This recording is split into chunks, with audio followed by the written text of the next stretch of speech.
তোমাদের জন্য দারুণ সুখবর। সিএসআইআর কলকাতার তরফ থেকে নতুন নিয়োগ বিজ্ঞপ্তি জারি হয়েছে, যেখানে সম্পূর্ণ পার্মানেন্ট পোস্টে নিয়োগ করা হচ্ছে। এটি সেন্ট্রাল গভর্নমেন্টের একটি চাকরি।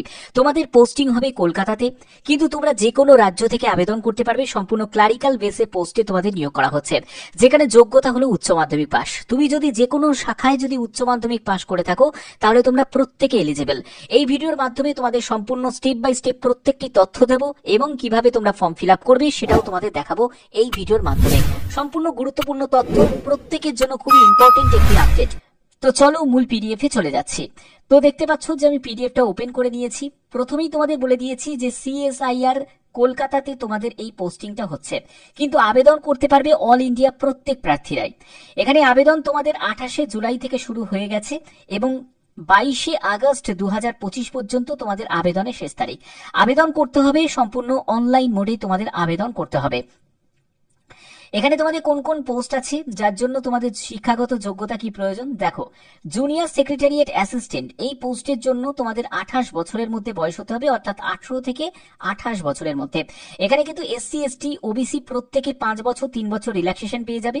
লেভেল 2 অনুযায়ী বেতন থাকছে 7 সিপিসি তে, এবং যোগ্যতা হলো উচ্চ মাধ্যমিক পাস। এই যে তোমাদের জুনিয়র সেক্রেটারিয়েট অ্যাসিস্ট্যান্ট বলো, junior secretariat assistant finance and accounts, তারপরে জুনিয়র সেক্রেটারিয়েট অ্যাসিস্ট্যান্ট এসএনপি, এই যে পোস্টগুলো, এগুলো কিন্তু সম্পূর্ণ একটি ক্লারিক্যাল পোস্ট, ঠিক আছে। এবং এখানে তোমাদের সবই কিন্তু বয়স হচ্ছে 18 থেকে 28 বছর, ঠিক আছে, 18 থেকে 28 বছর। এবং যোগ্যতা হলো যে কোনো শাখায় তোমাদের উচ্চ মাধ্যমিক পাস হতে হবে, এবং তোমাদের একটা টাইপিং স্পিড টেস্ট নেওয়া হবে, ব্যাস। এর পরবর্তী হচ্ছে তোমাদের জুনিয়র স্টেনোগ্রাফার, এই পোস্টের জন্য তোমরা আবেদন করতে পারো। এখানে তোমাদের এজ লিমিট হচ্ছে 18 থেকে 27 বছর। অবশ্যই তোমাদের প্রত্যেকটি পোস্টের জন্য এসসি এসটিরা 5 বছর, ওবিসিরা বয়সে 3 বছর রিল্যাক্সেশন পেয়ে যাবে। তুমি যদি স্টেনোগ্রাফার পোস্টের জন্য আবেদন করো, সেখানেও কিন্তু তোমাদের সেই উচ্চ মাধ্যমিক পাস যোগ্যতাই প্রয়োজন। যে কোনো শাখায় উচ্চ মাধ্যমিক পাস হলেই আবেদন করতে পারবে, এবং অবশ্যই তোমাদের স্টেনোগ্রাফারের নলেজ তোমাদের থাকতেই হবে। এবং পরবর্তী দেখো তোমাদের কি বলা হচ্ছে, সিলেকশন প্রসেস, যেখানে তোমাদের পেপার 1 এবং পেপার 2 থাকবে। পেপার 1-এ কি থাকছে দেখো, তোমাদের ক্লাস 12 স্ট্যান্ডার্ডের কিন্তু তোমাদের কোশ্চেন সেট হবে, যেখানে 200টা প্রশ্ন থাকবে, 2 ঘন্টা 30 মিনিট তোমরা সময় পাচ্ছ। এবং এই দেখো এখানে তোমাদের 90 মিনিট তোমরা সময় পাচ্ছ, 100টা কোশ্চেন থাকছে, 200 মার্কস তোমাদের থাকছে মেন্টাল অ্যাবিলিটি টেস্টের ওপর। এবার মেন্টাল অ্যাবিলিটি টেস্টে কি কি আছে সিলেবাসে দেখে নাও। জিআই আছে, কোয়ান্টিটিভ অ্যাপটিটিউড আছে, রিজনিং আছে, প্রবলেম সলভিং আছে, সিচুয়েশনাল তোমাদের জাজমেন্ট আছে, এইসবের ওপর তোমাদের প্রশ্ন থাকবে, ঠিক আছে। তোমাদের পেপার 1-এ কোনো রকম নেগেটিভ মার্কিং নেই। তারপরে তোমরা চলে যাবে হচ্ছে পেপার 2। এখানে মনে রাখবে যে paper 1 just qualifying nature, paper 2টাই কিন্তু মেন, যেখানে তোমাদের জেনারেল অ্যাওয়ারনেস এর উপর তোমাদের 50 কোশ্চেন থাকবে, 150 মার্কস থাকছে, 1 নেগেটিভ মার্ক তোমাদের থাকছে এভরি রং অ্যান্সারের জন্য, এবং ইংলিশ ল্যাঙ্গুয়েজের উপর তোমাদের 50 কোশ্চেন থাকবে, 150 মার্কসে তোমাদের পরীক্ষা হচ্ছে, 1 নেগেটিভ মার্কিং আছে। এরপরে হচ্ছে তোমাদের কম্পিউটার প্রফিসিয়েন্সি একটা টেস্ট যেখানে নেওয়া হবে, যেখানে স্পিড টেস্ট তোমাদের থাকবে, যেখানে ইংলিশে যদি তুমি টাইপ করো সেখানে 35টি শব্দ প্রতি মিনিটে তোমাকে টাইপ করতে হবে, আর যদি তুমি হিন্দিতে টাইপ করো সেখানে 30টি শব্দ প্রতি মিনিটে তোমাকে টাইপ করতে হবে। 10 মিনিট তোমাদের একটা টাইপিং স্পিড টেস্ট তোমাদের নেওয়া হবে। এবার এই সিলেবাসের যেটা, সেটা হলো জুনিয়র স্টেনোগ্রাফারের ক্ষেত্রে। জুনিয়র স্টেনোগ্রাফারের ক্ষেত্রে দেখো তোমাদের সিলেকশন প্রসেসের জন্য যে সিলেবাসটা, এটা কিন্তু একটু আলাদা আছে, যেখানে হচ্ছে অনলি 1 পেপার থাকছে তোমাদের স্টেনোগ্রাফার পোস্টের জন্য। এখানে তোমাদের জিআই এর উপর 50 কোশ্চেন থাকবে, 50 মার্কস থাকবে। জেনারেল অ্যাওয়ারনেস এর উপর 50 কোশ্চেন, 50 মার্কস থাকছে।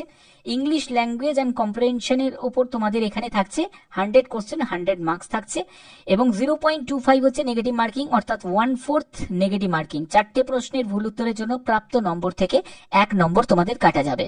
পরবর্তী হচ্ছে স্টেনোগ্রাফারি গ্রাফি পোস্টের জন্য। দেখো স্টেনোগ্রাফি পোস্টের জন্য তোমাদের ইংলিশ অথবা তোমাদের হিন্দি, তোমাদের টাইম ডিউরেশন দেয়া আছে, দেখতেই পাচ্ছ 50-70 তোমাদের থাকছে।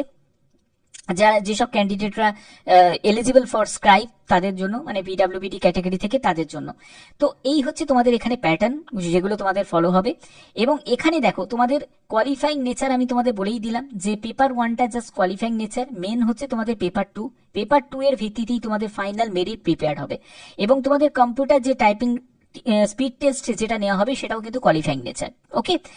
এরপর হচ্ছে জুনিয়র স্টেনোগ্রাফারের ক্ষেত্রে তোমাদের দেখো প্রফিসিয়েন্সি স্টেনোগ্রাফি যে টেস্টটা তোমাদের নেওয়া হবে, সেই টেস্টটা কিন্তু কোয়ালিফাইং নেচার, কিন্তু তোমাদের যে রিটিন এক্সাম হবে সেখানে তুমি যত ভালো স্কোর করতে পারবে ততই কিন্তু তোমাদের সুযোগ থাকবে, ওকে। এখানে দেখো পরবর্তী কি কি বলা হচ্ছে। পরবর্তী হচ্ছে যদি কোনো কারণে ধরো কোনো ক্যান্ডিডেটের সঙ্গে আর একজন ক্যান্ডিডেটের টাই হয়ে গেল, তো সেক্ষেত্রে যার এজ বেশি আছে তাকে সুযোগ দেওয়া হবে আগে। তারপরে হচ্ছে নেগেটিভ, যে কম খেয়েছে তাকে আগে সুযোগ দেওয়া হবে। এইরকম তোমাদের একটা থাকবে, অ্যালফাবেটিক্যাল অর্ডার থাকবে যেরকম তোমাদের থাকে। এর পরবর্তী হচ্ছে তোমাদের এক্সামিনেশন ফিজ। দেখো অ্যাপ্লিকেশন ফিজের ক্ষেত্রে বলে রাখি, তুমি যদি একজন মহিলা প্রার্থী হয়ে থাকো, এসসি এসটি হয়ে থাকো, পিডাব্লিউবিডি হয়ে থাকো, এক্স সার্ভিসম্যান হয়ে থাকো, তোমার কোনো আবেদন মূল্য লাগছে না। কিন্তু অল আদার ক্যাটাগরি থেকে যদি বিলং করো, মানে জেনারেল হতে পারে, ইডাব্লিউএস হতে পারে, ওবিসি হতে পারে, অবশ্যই যারা মেল ক্যান্ডিডেট তাদেরকে 500 টাকা আবেদন মূল্য দিতে হচ্ছে। ওকে, এবং দেখো এজ রিল্যাক্সেশন অবশ্যই তোমাদের বলে দিয়েছি। এসসি এসটিরা 5 বছর, তারপরে পিডাব্লিউবিডি ক্যাটাগরি থেকে যারা আছো তারা 10 বছর তোমরা রিল্যাক্সেশন পেয়ে যাবে। তারপরে হচ্ছে তোমাদের আনরিজার্ভের থেকে, এবং এসসির জন্য তোমাদের 15 বছর তোমাদের রিল্যাক্সেশন থাকছে।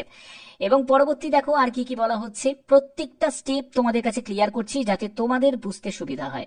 ওকে, এক্সামিনেশন সেন্টারের ক্ষেত্রে বলে রাখি, এই ব্যাপারে কোনো প্রশ্নই আসে না যে তোমাদের কলকাতাতে এক্সাম সেন্টার তো পড়বেই, একদম নিশ্চিত, কারণ কলকাতাতে তোমাদের জব লোকেশন হচ্ছে, কলকাতাতে তো এক্সাম সেন্টার তোমাদের থাকবেই। এছাড়া তোমাদের বিভিন্ন জেলাতে তোমাদের এক্সাম সেন্টার কিন্তু পড়তে পারে। ঠিক আছে, যখন তুমি ফর্ম ফিল আপ করবে এরকম তুমি প্রেফারেন্স সাজানোর কিন্তু অপশন তুমি পাবে। ঠিক আছে, তোমার পছন্দ মতো। ওকে, এর পরবর্তী হচ্ছে তোমাদের এখানে দেখো তোমাদের আদার কন্ডিশন গুলো তোমাদের দেয়া আছে, যে কোনো রকম ভাবে মিসলিডিং করা যাবে না বা কোনো রকম ভুল ভাল তথ্য দিয়ে আবেদন করা যাবে না। এই জায়গাগুলো কিন্তু অবশ্যই তোমাদের খেয়াল রাখতে হবে। এবং বায়োমেট্রিক তোমাদের ডেটা, এগুলো তোমাদের কনফার্মেশন চাওয়া হয়েছে। এবং আবেদন করার জন্য দেখতেই পাচ্ছ অনলাইন অ্যাপ্লিকেশন একটা গাইডলাইন তোমাদের ফলো করতে হবে, যেখানে অ্যাপ্লিকেশন রেজিস্ট্রেশন করতে হবে, আবেদন মূল্য জমা করতে হবে এবং ডকুমেন্ট স্ক্যান এবং আপলোড করতে হবে। 28শে জুলাই থেকে শুরু হয়েছে, 22শে আগস্ট পর্যন্ত তোমরা আবেদন করতে পারছো। দারুণ একটি সুযোগ প্রত্যেকের জন্য, স্পেশালি যারা ওয়েস্ট বেঙ্গলের ক্যান্ডিডেট, তারা যারা সেন্ট্রাল গভর্নমেন্টের একটি চাকরি করতে চায় তাদের জন্য কিন্তু একটা বড় সুযোগ। ঠিক আছে, তো এখানে দেখো তোমাদের স্ক্যান করতে হবে photograph, signature, left thumb impression এবং হ্যান্ড রিটেন ডিক্লারেশন, এগুলো তোমাদের স্ক্যান করতে হবে। হ্যান্ড রিটেন ডিক্লারেশন হচ্ছে এটা সাদা কাগজের উপর লিখবে, আই বলে লিখে তারপরে তোমার নামটা সম্পূর্ণ ক্যাপিটালে লিখবে এই রিকোয়ার্ড পর্যন্ত। এটাকে স্ক্যান করে এটাকেও তোমাকে আপলোড করতে হবে, এটাই হলো হ্যান্ড রিটেন ডিক্লারেশন। ঠিক আছে, এবং দেখো আবেদন করার জন্য অফিসিয়াল সাইটের লিঙ্ক আমি ডেসক্রিপশনে দিয়ে দেবো, তোমরা সেখান থেকে ডাইরেক্ট ভিজিট করে আবেদন করতে পারবে, যেহেতু তোমাদের আবেদন শুরু হয়ে গেছে। এবং আবেদন করার জন্য প্রথমে তোমাদের একটি রেজিস্ট্রেশন নাম্বার এবং পাসওয়ার্ড তোমাকে ক্রিয়েট করতে হবে। এর জন্য তোমার ভ্যালিড একটি মেল আইডি এবং তোমাদের মোবাইল নাম্বার যেটা প্রয়োজন, যেখানে তোমাদের এসএমএস আসবে, এবং পরবর্তী তোমাদের কোন ডেটে তোমাদের এক্সাম হবে সেই ইনফরমেশনটাও তোমরা পেয়ে যাবে। ঠিক আছে, এগুলো দেখো তোমাদের সম্পূর্ণ স্টেপ বাই স্টেপ এখানে ক্লিয়ার করা আছে। এবং এটা যেহেতু একটা সেন্ট্রাল গভর্নমেন্টের চাকরি এবং পার্মানেন্ট পোস্টে নিয়োগ করা হচ্ছে, তোমাদের এখানে ফরম্যাট গুলো কিন্তু দেওয়া আছে, দেখতেই পাচ্ছ। অ্যানেক্সার 1 দেওয়া আছে যারা পিডাব্লিউবিডি ক্যাটাগরি থেকে। তারপরে তুমি যদি একজন এসসি এসটি ক্যান্ডিডেট হও, তোমার জন্য আলাদা করে কিন্তু ফরম্যাট আছে। ওবিসির জন্য দেখতে পাচ্ছ এখানে একটা আলাদা ফরম্যাট দেওয়া আছে। ঠিক আছে, এরকম কিন্তু তোমাদের ফরম্যাট গুলো দেওয়া আছে। এখানে টোটাল যে শূন্যপদ আছে সেটা হচ্ছে 9টি মতো টোটাল তোমাদের, 8টি মতো টোটাল শূন্যপদে তোমাদের নিয়োগ করা হচ্ছে। কিন্তু দেখো পার্মানেন্ট পোস্টে নিয়োগ করা হচ্ছে, এইসব জায়গা কিন্তু কম্পিটিশনও অনেকটাই কিন্তু কম থাকে। এবার আবেদন কিভাবে করবে? আবেদন করার জন্য সাইটের লিঙ্ক আমি ডেসক্রিপশনে দিয়ে দেবো, তোমাদের এখান থেকে তোমাদের অ্যাপ্লাই অনলাইন অপশনে ক্লিক করতে হবে। এখানে ক্লিক করার পরে দেখো তোমাদের 28শে জুলাই থেকে আবেদন শুরু হয়েছে, 22শে আগস্ট পর্যন্ত আবেদন করতে পারছো। এবং last date printing your application সেটা হলো 6ই সেপ্টেম্বর 2025। এবার আবেদন কিভাবে করবে? প্রথমে তোমাদের click here for new registration এই অপশনে তোমাকে ক্লিক করতে হবে, যেখানে তোমার বেসিক ইনফরমেশন চাইছে, যেখানে তোমার ফার্স্ট নেম, তোমার কনফার্ম ফার্স্ট নেম দেবে, তারপরে তোমার middle name, confirm middle name করবে, লাস্ট নেম, তারপরে কনফার্ম লাস্ট নেম করবে, তারপরে তোমার মোবাইল নাম্বার দেবে, একটি ভ্যালিড অ্যাক্টিভ মোবাইল নাম্বার দেবে, তারপর সেই মোবাইল নাম্বারটাকে তোমাকে কনফার্ম করতে হবে। অল্টারনেট মোবাইল নাম্বার চাইলে দিতে পারো, না চাইলে নাও দিতে পারো, এটা হলো অপশনাল।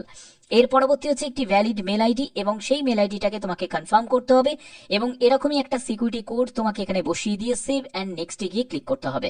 এই হচ্ছে তোমাদের আবেদনের প্রসেস। পরবর্তী হচ্ছে তোমাদের ফটো সিগনেচার আপলোড করা, ডিটেলস ইনফরমেশন থাকছে, প্রিভিউ করবে, আপলোড করবে যেসব ডকুমেন্টস গুলো অলরেডি বলে দিয়েছি, এবং তোমাদের আবেদন মূল্য জমা করতে হবে। আবার বলে দিচ্ছি, মহিলা প্রার্থী যারা থাকবে তাদের কোনো আবেদন মূল্য কিন্তু লাগছে না, ঠিক আছে। বাদ বাকি যারা অন্য কাজ থেকে মানে জেনারেল, ওবিসি, ইডব্লিউএস, অবশ্যই যারা মেল ক্যান্ডিডেট আছো তাদেরকেই শুধুমাত্র 500 টাকা আবেদন মূল্য দিতে হচ্ছে। প্রত্যেকটি স্টেপ বাই স্টেপ তোমাদের ইনফরমেশন প্রোভাইড করলাম। এটা প্রত্যেকের জন্য বড় সুযোগ। যে রাজ্য থেকেই দেখো না কেন প্রত্যেকে এখানে আবেদন করতে পারবে, কিন্তু পোস্টিং হবে কলকাতাতে। বাদ বাকি এরকমই যদি গুরুত্বপূর্ণ আপডেট যদি পেতে চাও তাহলে অবশ্যই বলবো চ্যানেলটাকে সাবস্ক্রাইব করে বেল আইকনটাকে অল করে রাখো, কারণ ভদ্রেশ্বর স্টাডি সেন্টার তোমাদের জন্য জেনুইন অথেন্টিক ইনফরমেশন প্রতিদিন প্রোভাইড করে থাকে। এখনের মতো এটুকুই, টাটা।